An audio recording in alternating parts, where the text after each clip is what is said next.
but at the same time, it's that chaos that you really thrive in. You can't imagine not being a part of it. Absolutely. I do not do well with a lot of downtime. Yeah. And so, when I, have, more than 2 weeks between shows, I'm kind of, sitting on my hands, white knuckling it, like, all right, what are we doing? What's next? What's happening? I can totally relate to that. That's why I'm always, doing this, because it's like I've got to stay busy or else I'll go mad. So nothing I want to I really wanted to touch on. So so when you're running a production and you're like managing all these different people, occasionally you'll offer some creative input, but most of what you're doing is kind of just being diplomatic and kind of cultivating these business relationships to make sure everything is running smoothly. Has there ever been a situation where things have kind of happened unexpectedly, even though you've had everything planned right down to a T? Oh, absolutely. Absolutely. That is the beauty of live theater, is you cannot predict what's going to happen. One of an example where, you do so much work just to, you plan like you said, you plan everything to a T, and then outside forces out of your control just kind of make you go, you kind of have to think on your feet. The very first year that we ran the Haunted Trail, it was our very first year. There was a lot that went into arranging to get that to happen, with the changeover from the police department to the Playhouse. And it's an outdoor trail. It runs back through a connector greenway trail.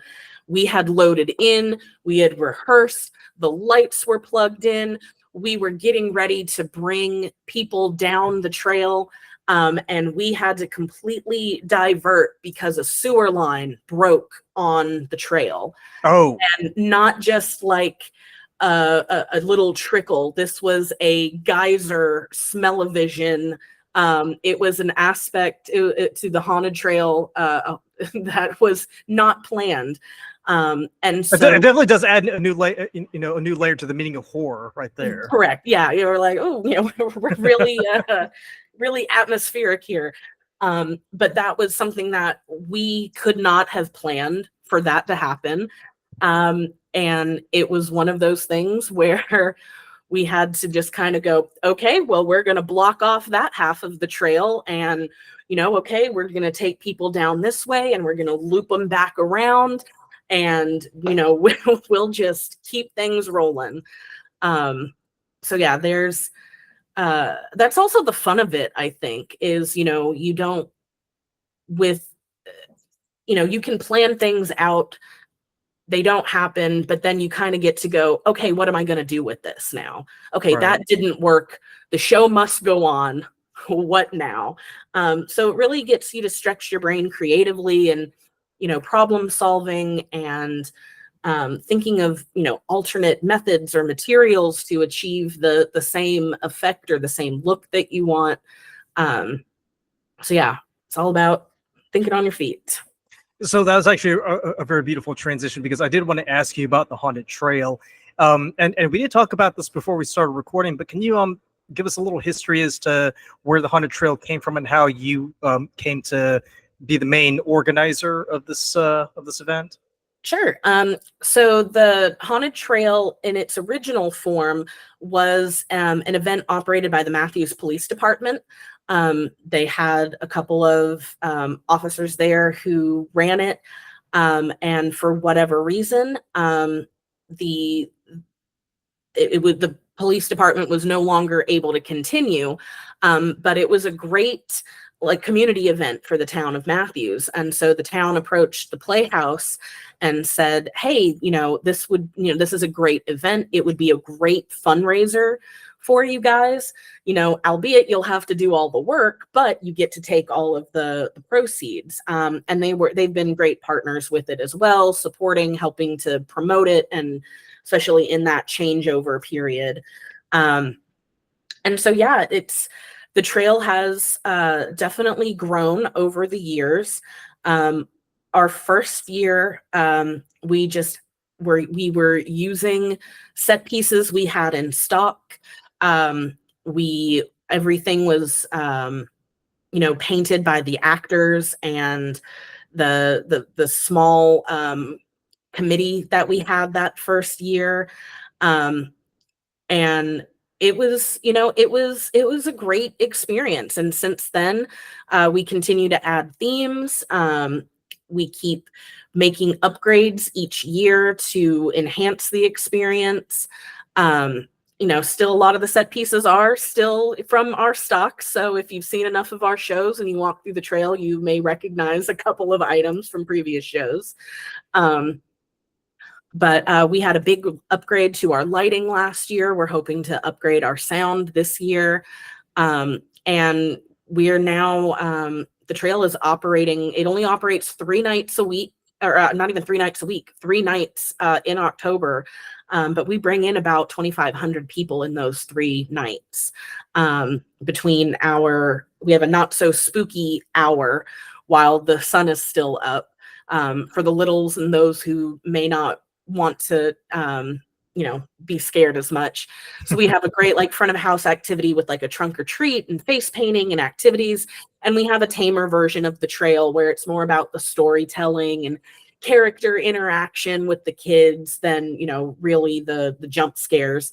But then once the sun goes down, we switch over into our full fright hours, and the actors change costumes. We go around and, throw blood on them, and, then they just get to scream at strangers in the woods for a couple of hours. And it's, it's a lot of fun. Right. Right. So I imagine, the planning process is very much similar to what you do when you plan out a production for a season. You did mention themes. Like, how do you decide, what will be the best theme for each year? Is that something that you decide, or do you kind of do a survey and ask people and kind of see where the popular mindset is leaning towards that particular year? Like, do people want more like ice walkers this year, or do they like the Harry Potter theme? Yeah. So the first year, it was themed really based on what we had available. We were operating on a shoestring budget. And so our first themes were like graveyard, carnival, cornfield. So they were sort of these universal themes that you could, and over the years, last year was our first year that we had sort of a through line with the trail. Last year, our theme was Grimm's fairy tales. And so we did a horror twist on those. So we did, Hansel and Gretel, Rumpelstiltskin, Snow White and the 7 Dwarves, and what was the last one? Oh, they're going to be so mad if I forget it. Hansel and Gretel, Snow White and the 7 Dwarves, Rumpelstiltskin, Sleeping Beauty, Little Red Riding Hood. That was the Okay. other one. And so we, it was easy for the not so spooky because they're the Grimm's fairy tales. Everybody knows them. But then for full fright, it was really interesting with how it changed over. Like the Snow White and the 7 Dwarves, all of the actors who were dwarves, they were all cannibals. And so it was like they, were the 7 dwarves, and this one was toothy, and he's out here, he's gonna snatch the teeth right out of your mouth. And this is this other one that's trying to get the patrons as they walk by, trying to snatch them as they go through. So that was a lot of fun. But we have a haunted trail committee that's made up of volunteers, staff members, board members, community members. And we actually just had our first committee meeting last week, and had a big brainstorming session about this year's themes, threw it out there. And then it's sort of the committee will vote on it to kind of determine what's popular. We did one year we did a sort of a Stranger Things theme when that show was really popping off. So yeah, it's been a lot of fun. Some of the suggestions for this year are very interesting. That intrigue me. That would be a challenge. It's like, ooh, okay, let's see. I wonder, can we pull this off? Are you able to disclose what some of those suggestions were? Yeah, so a couple of the suggestions that were thrown out were like alien spaceship landings. One of them was going more of like a old literature route with like an island of Dr. Moreau, where it's the half man, half beast hybrid creatures, or Ooh, that's really like good right Lord there. of the Flies, where the kids are, going a little crazy. So yeah, we've got a lot of returning members on the committee this year, but we also have some brand new faces who have been contributing some great ideas that I'm excited to see if we can integrate those into the trail this year. So when exactly do you guys start planning for the haunted trail? Because obviously the haunted trail takes place in October, so you definitely want to get started Mhm. ahead of time. When is it? When do you guys normally hold your first meeting? Like, So we got started a little late this year. We didn't have our first meeting until August 1st, but typically I start thinking about the haunted trail in July.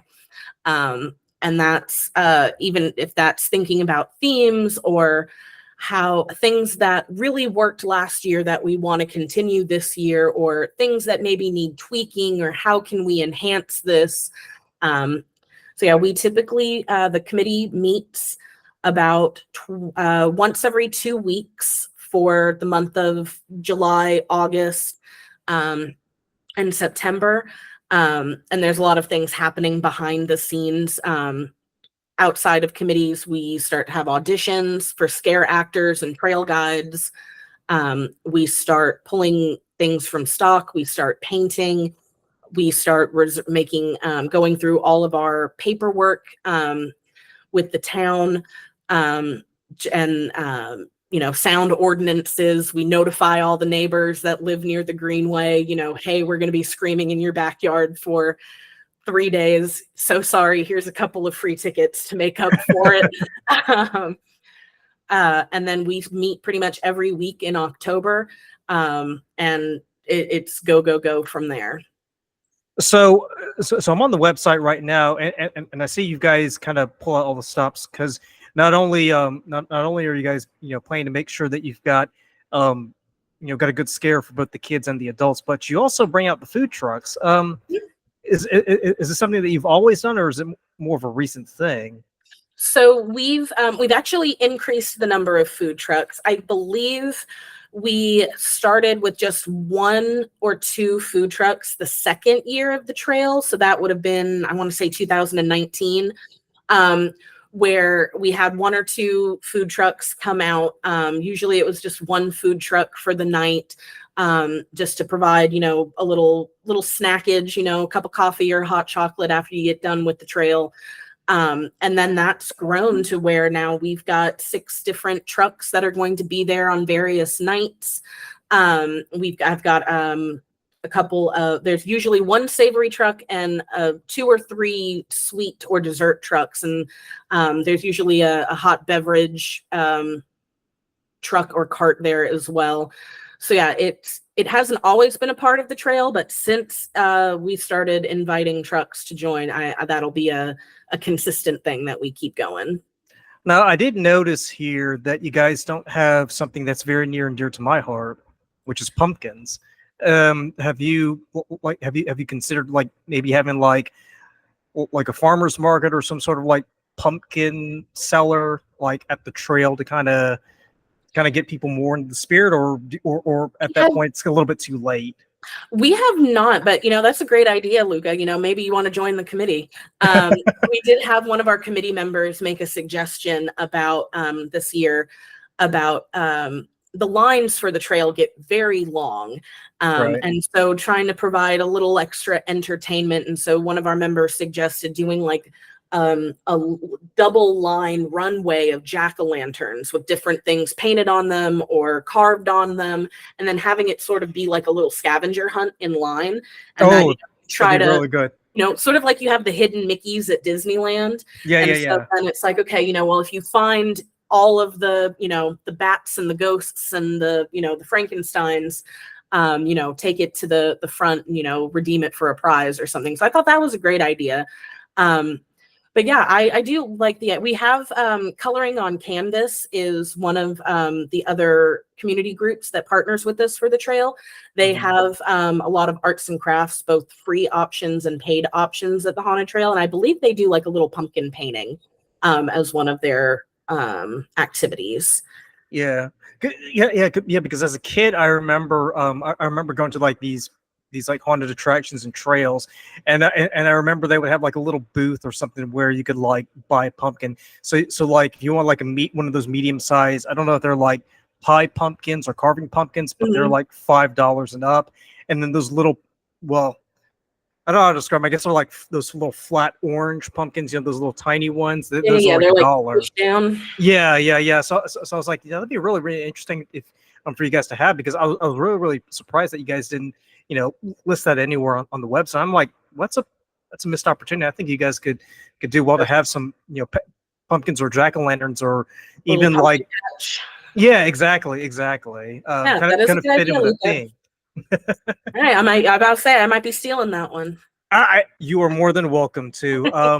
I mean, because if you think about it, usually around late September up until, you know, gosh, like the week before Thanksgiving, like pumpkins are everywhere. Like you can't walk down any street in Charlotte or Matthews without passing a pumpkin stand.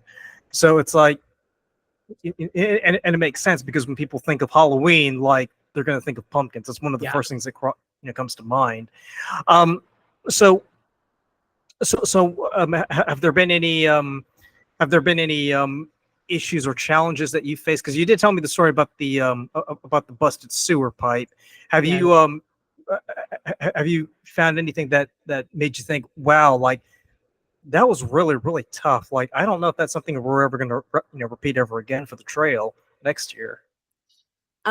There was one year where we were trying to do a planted actor amongst the groups that were going down the trails. And the concept was that we would have this actor who would be the plant. So that way, when we got to a certain part of the trail, one of the rules of the Haunted Trail is that our actors do not touch you. They may get close to you, invade personal space, but it is a no touching zone. So we thought we would try this theme where we'd put an actor plant in there. We'd get to a certain aspect of the trail. We'd come around the bend, and then we would have one of our other scare actors jump scare the group, snatch the planted actor and drag the planted, actor into the woods. And then the trail guides would, oh, we got to get out of here. Things are going off the rails. Hurry. But it didn't quite work out. Partially is because we only had a limited number of plants, and it got very obvious who the plants were. You see a group of, a family going down, and then you have this one lone child going down by themselves, and they go, huh, didn't they just come out? I just saw them. So, and just the logistics of trying to do a lot of physical stage combat out on the trail in the dark. It is a natural greenway path, so it gets slippery when it rains. There's rocks, there's just the logistics of it. It really didn't work. It was a cool concept, and we tried our hardest, but the next year we were like, we're not going to do that one. Yeah, we definitely don't want to, make things too complicated, as they were. Yeah. So how excited are you for the Haunted Trail this year? Is there anything that you can kind of disclose as to what you might have an idea of how it might look this year, or is it kind of hush hush? It's one of those things where you kind of have to wait until it actually occurs in October. We're still in discussions. I will say the idea that I tossed out there was if we wanted to go with a through theme, like a one-line theme through the trail. My suggestion was Alice in Wonderland, because you could then either do there was room to do a lot of double casting. You could do multiple scenes from the book and the movies, or you could even break up each section into like a different theme of Alice in Wonderland. So this is the neon blacklight day glow Alice in Wonderland, and this is the steampunk, Resident Evil Alice in Wonderland, and this is the, you could kind of change out the vibe for it. So that was something that I had put out there. We're also keeping our fingers crossed that we are going to really take a chance at incorporating sound for the haunted trail. That has been a big challenge over the years, is because we have to take generators out there. There is no power out on the trail. Right. And so trying to figure out how to get speakers that are either small enough to be hidden, large enough to be heard, durable enough to withstand being in the outdoors, has been a challenge. But that's one consistent feedback that we've gotten, is that, oh, the trail was great. There were great scares, but I really would have loved to have heard some like ambient music, or like, crashes or something coming through the trees just to amp it up. So that is something that I'm really hoping we can bring in this year. Yeah, I mean, and I also imagine too, it's a bit of a logistic nightmare because of the fact that you kind of have to, like, position them in a way that they can't be seen from the trail, but you also want to kind of keep them, in a spot where they're not going to easily like get damaged. And I know usually around this time of year, like, that's when we're entering hurricane season. So sometimes you'll have like days upon days where it's nothing but, clouds and rain. Yeah, it is usually haunted trail tradition that one of the nights usually we get rained on. But we have if it's still safe to operate the trail, we do operate in the rain. If it's lightning and thundering, we're getting out of there. But there's actually some nice tree canopy out there. So if it's only a light drizzle, it just kind of adds to the misty creepiness out there in the woods. So let me ask you one other thing too. Have you has there ever been a discussion, or have you ever thought about, at some point kind of transitioning away from like an outdoor haunted trail theme and gravitating more towards of like a haunted mansion or a haunted, space, on the inside? Because because logistically that would kind of make a lot more sense. It would be a lot more easier to operate. Or do you feel like there's like an obligation to keep this tradition of the haunted trail going? It's not necessarily an obligation to keep the tradition going, but it has really become a tradition for a lot of the folks in the Matthews community. There's not, to my knowledge, there's not another haunted attraction or haunted event in the surrounding Matthews, Mint Hill area.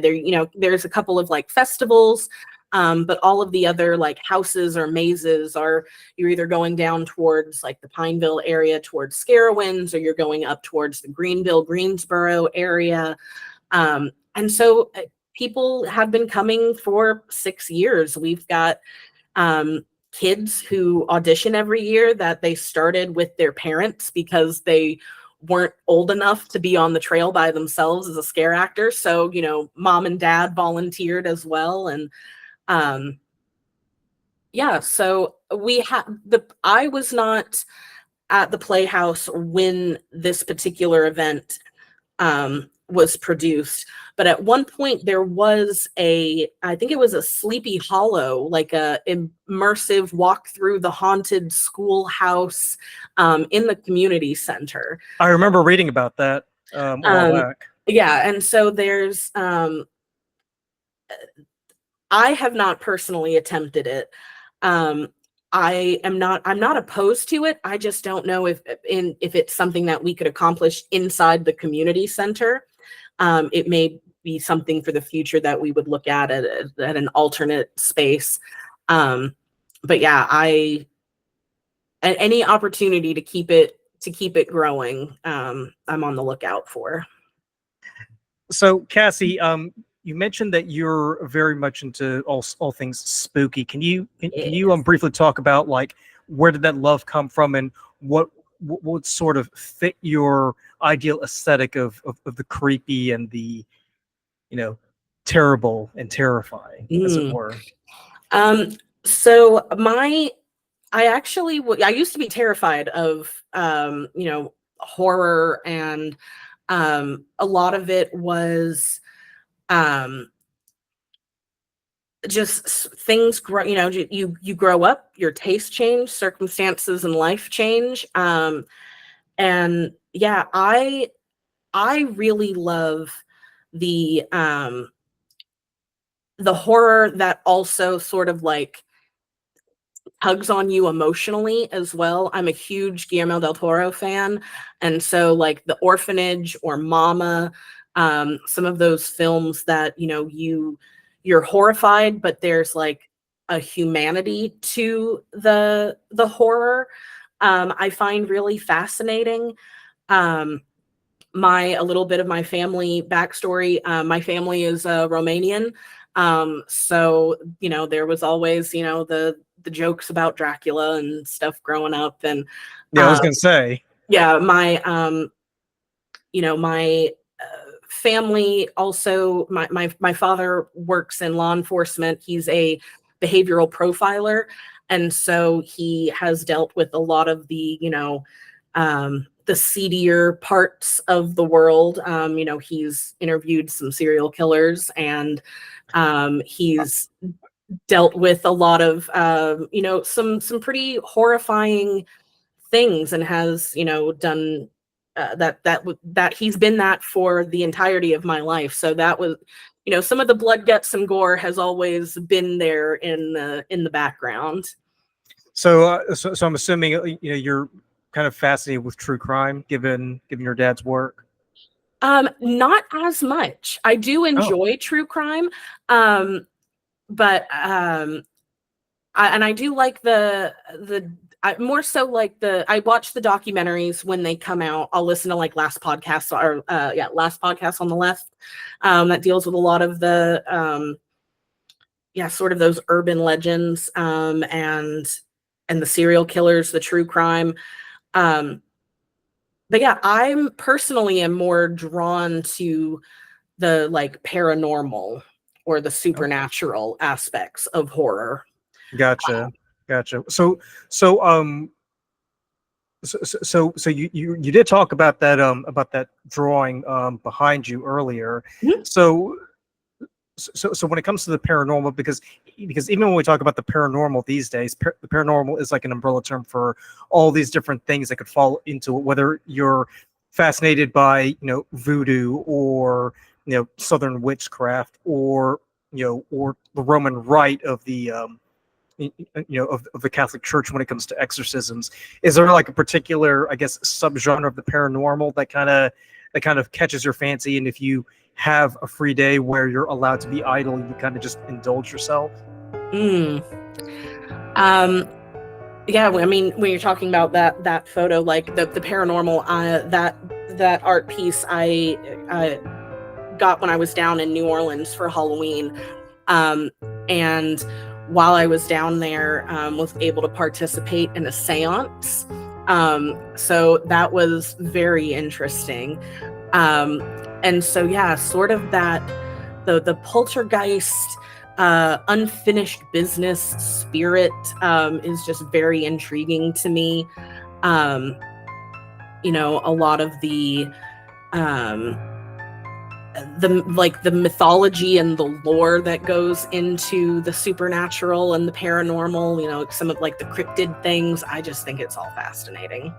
Right. Because I remember as a kid, there was always that one section in the library that had, books about UFOs and cryptids. So I would like gravitate towards there, and I would just grab that book and just like pour through the pages, and like just reading with my eyes Mhm. wide open.